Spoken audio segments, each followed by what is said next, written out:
activity and the like. There are minimum periods of suspension that are spelled out here as well. This speaks to the procedure and process if a student possesses a firearm while on school property. This is subject specifically to Education Law 3214. Disciplinary and remedial consequences for bullying, harassment, and discrimination. This section provides examples of remedial measures that a school could utilize to aid in correcting problem behaviors that are bullying or harassing in nature. A component that involves referrals to outside agencies. This includes referrals to counseling services, PINS petitions, alternative instruction placement, and the criminal justice system. Student searches and interrogations. This section details the search and interrogation process of a student. It mentions things such as searches of student desks, bags, lockers, and storage places within the school setting. Visitors to schools. This section spells out the procedure for physically signing in and out of all of our school buildings. And lastly, public conduct on school property. This section provides acceptable behaviors for those members of the public that utilize our facilities, and also spells out behaviors that are prohibited while they are on school property.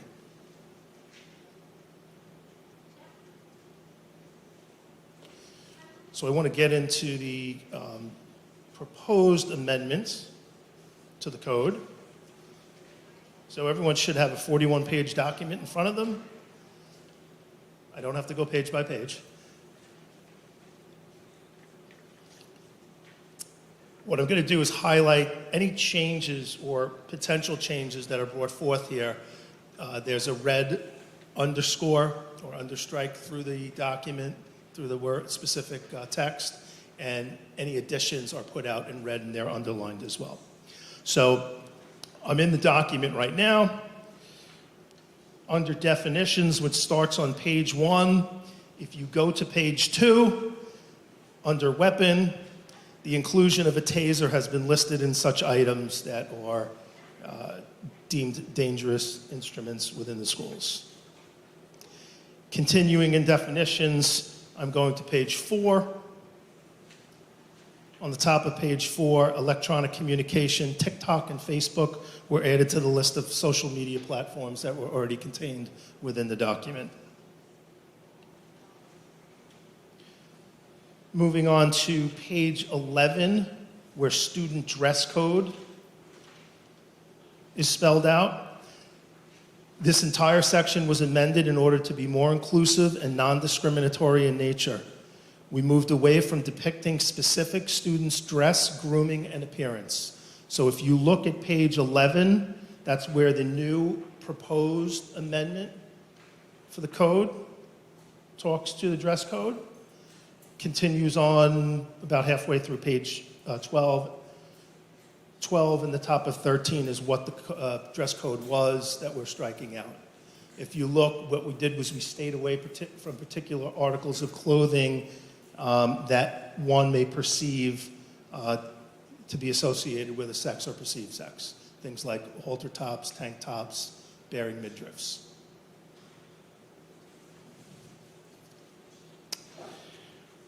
Going to page 13, under prohibited student conduct, there were additions that had to be made. There were additions that had to be made due to the Commissioner of Education requirements. So on page 14, examples of conduct that's considered insubordinate was added. Examples of conduct that's considered disruptive was added. You'll see those in red. On page 15, additions to conduct that endangers safety, moral, health, or welfare of others. And going on to page 17, in that area of prohibited student conduct, the amendment as it pertains to direct or indirect communication to convey threats or posting of inappropriate information about students or adults.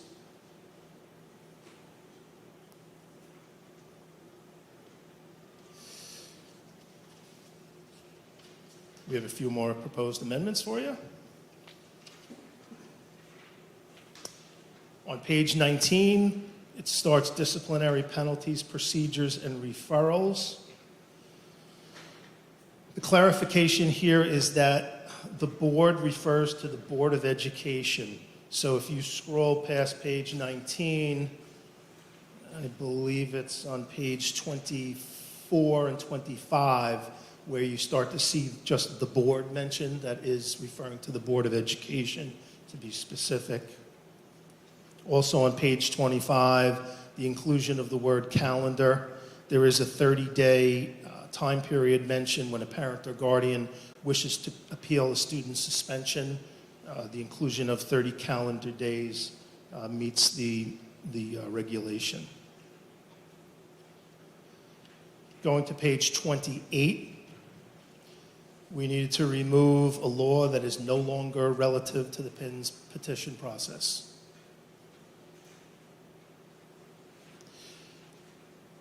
When it comes to dissemination and review of this document, on page 39, again, clarification that the board refers to the Board of Education. That is found on page 40 and 41.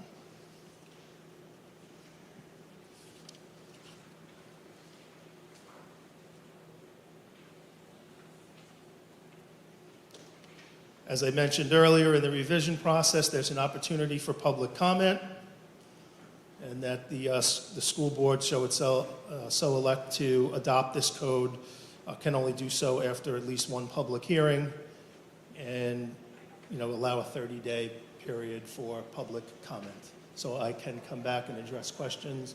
I can address questions now, or I can address them at a later date. Thank you so much, Mr. Zarconi. Any questions from trustees? Not a question, just a comment. I wanted to thank you for updating the dress code language, because I know we spoke about that last year and I asked too late, so I appreciate you following up. You're welcome. Yeah, we actually revised it as in one of our first Project Save meetings, and then we figured we would throw it in this review. Ms. Rowe? Thank you for reviewing this with us tonight. I just had a question. If the committee had at all discussed anything about restorative practices and how that might be woven into the code of conduct, or is that more of a social emotional learning topic? We have not specifically brought that up. That does not mean that we can't. We do have a number of plate spinning, social emotional learning, like you said, that there are a number of things that deal with school safety, and that's certainly one of them as well, but we could explore that as well.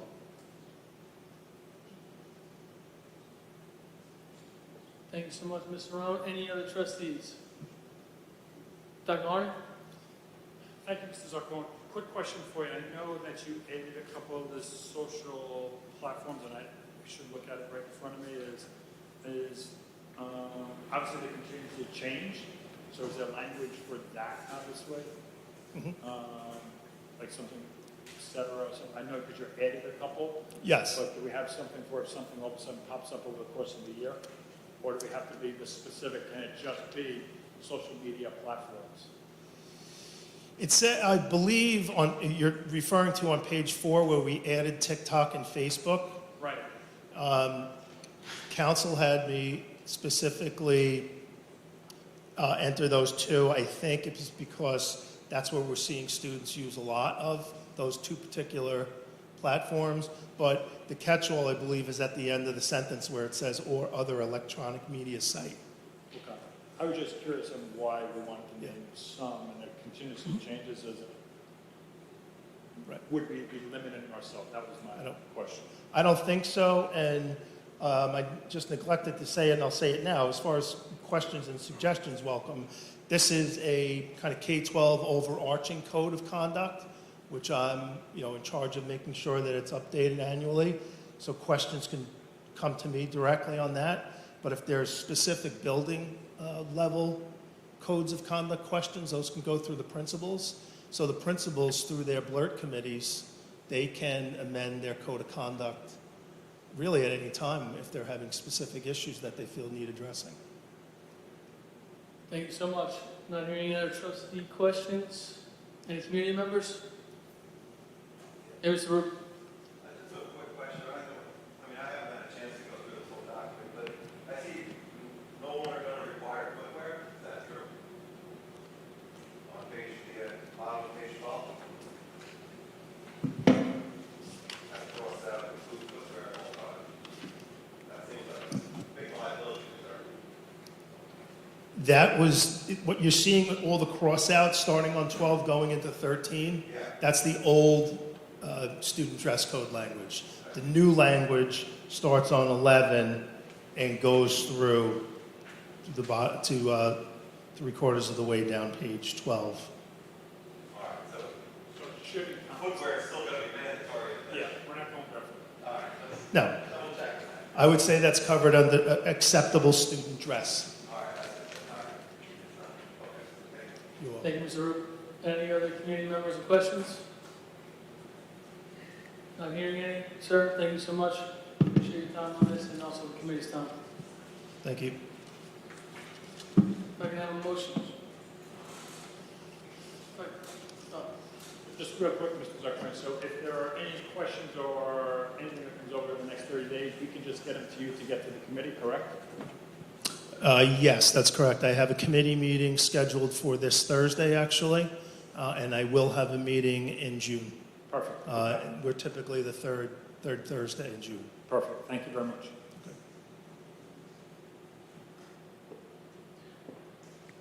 If I can have a motion to return to business meeting. Mr. Rowan, second. Ms. Pignataro, all in favor? Opposed? Abstentions? Before we open it up to community, new and old business, I want to turn it over to Dr. Harney so we can have one update so you guys can refresh your computers. Just real quick, just looking at something, there was a teacher resignation, that there's just something that I need to verify. So J10 was just removed for now. Time-wise, it's not a big deal. We can always add it back to June if we need, but there's something that I need to look into. So J10 was removed. You can refresh or not, but J10 has been removed. At this time, we'll open it up to the community members for any new or old business. Turn it over to Dr. Harney for his report. Dr. Harney, how are you tonight, sir? Very good. Thank you very much, Mr. Miller. Just a quick note, if anybody, and I should have probably said this at the end of the last meeting, if anybody had watched the video from the last meeting, and if you were to get to the presentation that Mr. Zuckerman did at that time regarding to safety and security, you will notice that when we got to the question and answer period, that part was removed just because we ended up speaking about some procedural stuff that we felt that should just not be publicized. So that is why you saw that screen, and then we returned back to the video. So that's the only piece that we wanted to remove. So just people are aware of that. So obviously we are in the end of the year, so we have a lot of concerts going on. We had middle school 8th grade last night. We have middle school 7th grade tomorrow night. So if you're looking to find a concert, you can almost find one any single night.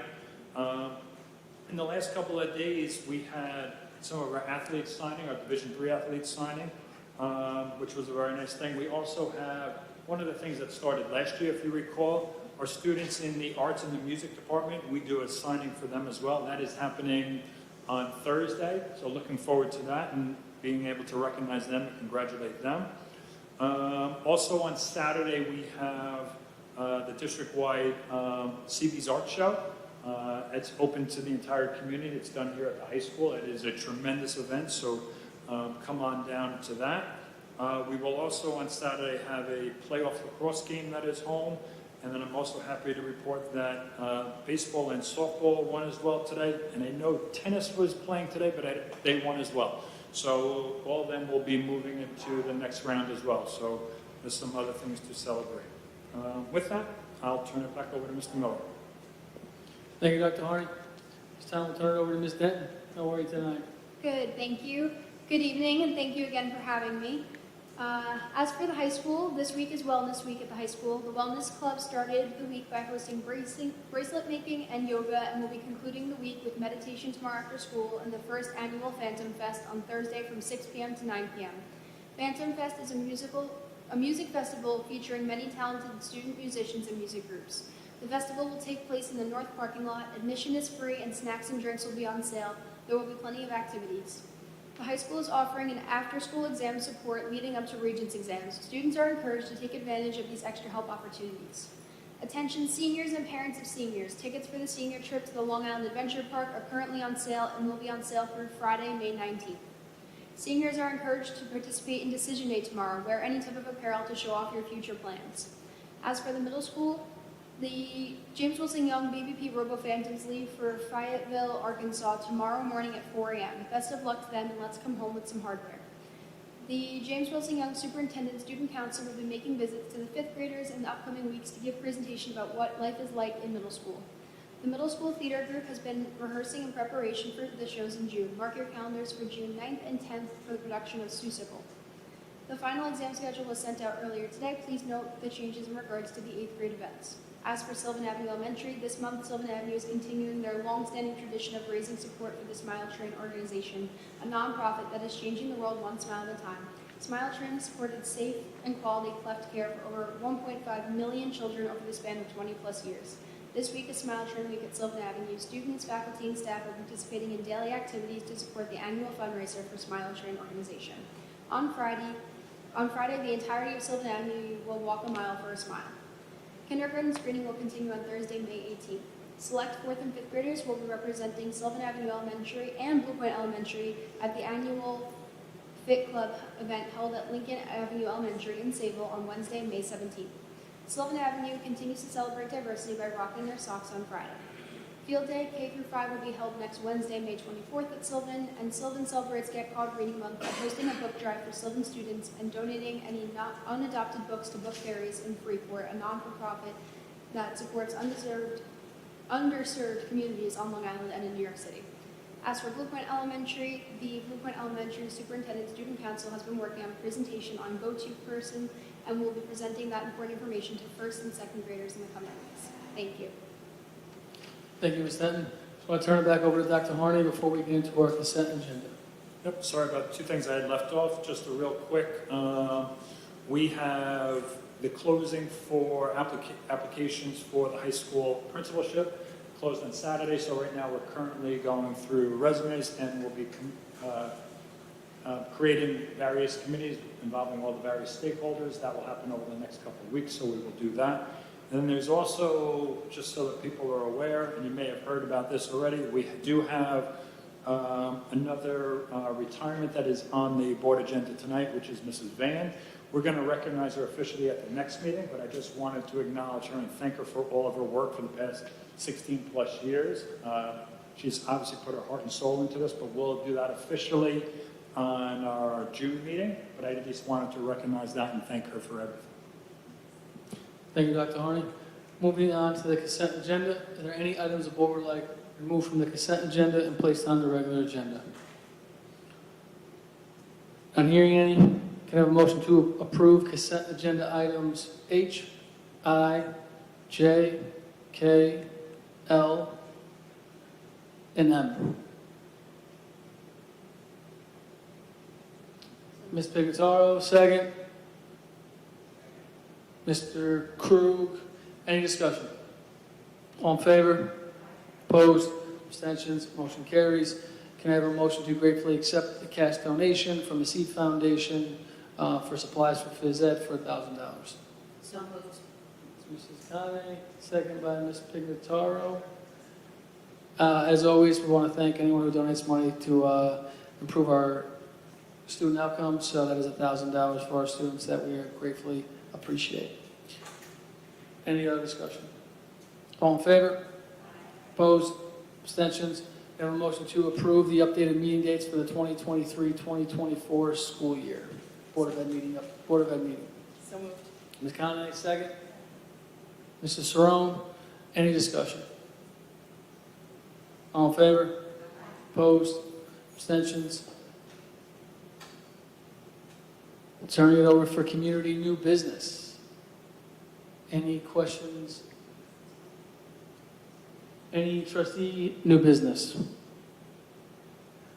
Just want to thank you guys for everyone who came out and voted today. We hope that if you haven't voted, you will consider coming out to vote. And thank you so much. We'll be in touch later tonight with the results. Can I have a motion to adjourn? Mr. Krug, second. Ms. Pignataro, all in favor? Opposed? Abstentions? Motion carries. Thank you guys so much. Appreciate it. Have a good night.